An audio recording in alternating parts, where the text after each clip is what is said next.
बॉलीवुड का ये नाम सुनते ही हमारे चेहरे पर अपने आप स्माइल आ जाती है। वेदर इट्स छोटा पंडित और बंद्या, उन्होंने हमें बिना कुछ बोले कितना हंसाया है। He is a true comedy legend.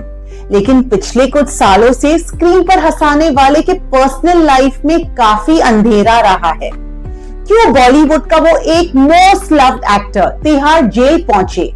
ये कोई ड्रग केस नहीं था, कोई वायलेंस नहीं था, ये मामला था सिर्फ एक सिग्नेचर का।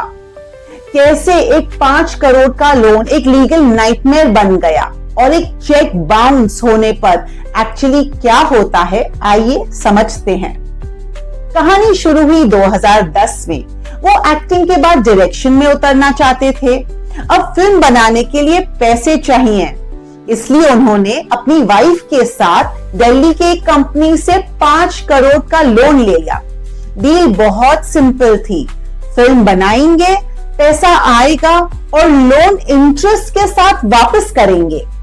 जब 2012 में फिल्म रेडी हो गई, it flopped badly. Box office पर फिल्म नहीं चली और वहीं से शुरुआत हुई फाइनेंशियल ट्रबल्स। लेकिन दोस्तों याद रखिए, बिजनेस में लॉस होना आपको लोन वापस करने से एग्जेम्प्ट नहीं करता।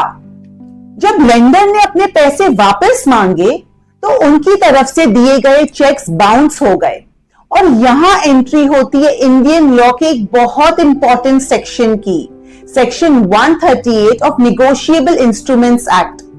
बहुत लोगों को ऐसा लगता है कि चेक डिसऑनर होना एक बहुत छोटी गलती है। जी नहीं, इंडिया में ये एक बहुत बड़ा क्रिमिनल ऑफेंस माना जाता है। इसके लिए आपको 2 साल तक जेल भी हो सकती है और चेक का अमाउंट डबल फाइन भरना पड़ सकता है। लेकिन ये केस सिर्फ पैसे तक सीमित नहीं थी। मामला तब बिगड़ा जब दिल्ली हाई कोर्ट ने ये नोटिस किया कि एक्टर ने कोर्ट को मिसलीड करने के लिए एक झूठा एफिडेविट फाइल किया है अपने एसेट्स को लेकर।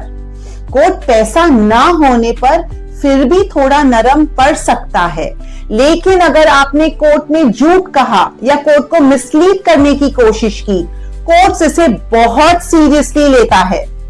साल दर साल ये केस चलता रहा, इंटरेस्ट चालू था, लगता रहा और केस 2018 में दिल्ली हाई कोर्ट ने उन्हें 3 महीने की सिविल प्रिजन की सजा दी। ये क्यों? क्योंकि वो रीपे नहीं कर सके थे वो लोन। फरवरी 2026 में ये लीगल बैटल का क्लाइमैक्स आया। यही एक्सटेंशन पे एक्सटेंशन, कोर्ट की हियरिंग्स के बाद ये लोन इतना बढ़ गया जो अनपेड अमाउंट था।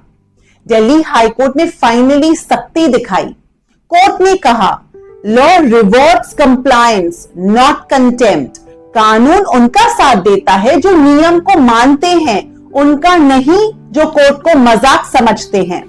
कोर्ट ने ये क्लियर कर दिया कि आप सेलिब्रिटी हो सकते हैं, लेकिन फाइनेंशियल डिसिप्लिन सबके लिए एक ही है और इसी वजह से उन्हें तिहाड़ जेल में सरेंडर करना पड़ा। चेक बाउंस गलती, कोर्ट्स को झूठ बोलना और मिसलीड करना उससे भी बड़ी गलती। सेक्शन 138 आप मजाक मत समझिए।